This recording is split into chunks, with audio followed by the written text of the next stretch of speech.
ఈ రోజు రాష్ట్రంలో 175 నియోజకవర్గాల్లో ప్రతి ఇంటికి వెళ్లి ఈ ప్రభుత్వ మెడికల్ కాలేజీలు ప్రైవేటీకరించడం మీకు ఓకేనా కాదా అంటే ప్రజలందరూ ముక్త కంఠంతో ఇది ప్రభుత్వమే కట్టాలి, ప్రైవేటీకరణకు మేము వ్యతిరేకమని సంతకాలు చేయడం జరిగింది.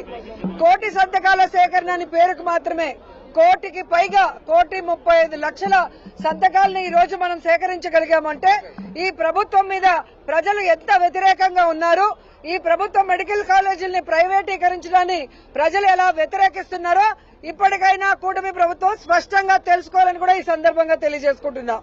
ఈ రాష్ట్రాన్ని 17 మంది ముఖ్యమంత్రులు పరిపాలిస్తే ఎవరూ చేయనటువంటి విధంగా జగన్మోహన్ రెడ్డి గారు 17 మెడికల్ కాలేజీలకి శ్రీకారం చుట్టాడు, పర్మిషన్స్ తెచ్చి వాటిని కన్స్ట్రక్ట్ చేయడం కూడా జరిగింది. 7 పూర్తి చేశాడు, మిగతా 10 పూర్తి చేయాల్సిన బాధ్యత కూటమి ప్రభుత్వం మీద ఉంటే ఈ రోజు నాకు 40 ఏళ్ల సర్వీస్ ఉంది, నేను ఢిల్లీలో చక్రం తిప్పే హైదరాబాద్ కట్టానని చెప్పుకునే వ్యక్తి కనీసం 10 మెడికల్ కాలేజీలు కట్టలేకపోతున్నాడంటే ఎంత సిగ్గుచేటో ఒకసారి మీ అందరూ కూడా ఆలోచించాలి.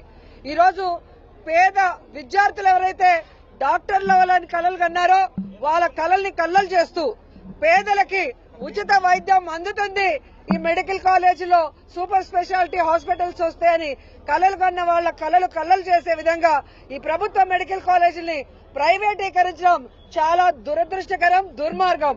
ఎందుకంటే చంద్రబాబు నాయుడు ఇప్పటికి 4 సార్లు ముఖ్యమంత్రి అయ్యాడు కానీ ఒక్క మెడికల్ కాలేజ్ అయినా కట్టాడా? రాష్ట్రంలో కట్టలేదు, కనీసం కుప్పల్లో కూడా కట్టలేకపోయాడు. అందుకే ఈ రోజు పులివెందల్లో మెడికల్ కాలేజ్ పూర్తయినా దాన్ని ఓపెన్ చేయకుండా దానికి వచ్చిన 150 సీట్లను కూడా వెనక్కి పంపించాడు. అంటే జగనన్న అంటే ఈయనకి ఎంత అసూయ, జగనన్నకి మంచి పేరు వస్తుందన్న బాధతో జగనన్న పేరు చిరస్థాయిగా నిలిచిపోతుందన్న ఒక కక్ష సాధింపుతోనే ఈ రోజు ఇవన్నీ ఆపారు.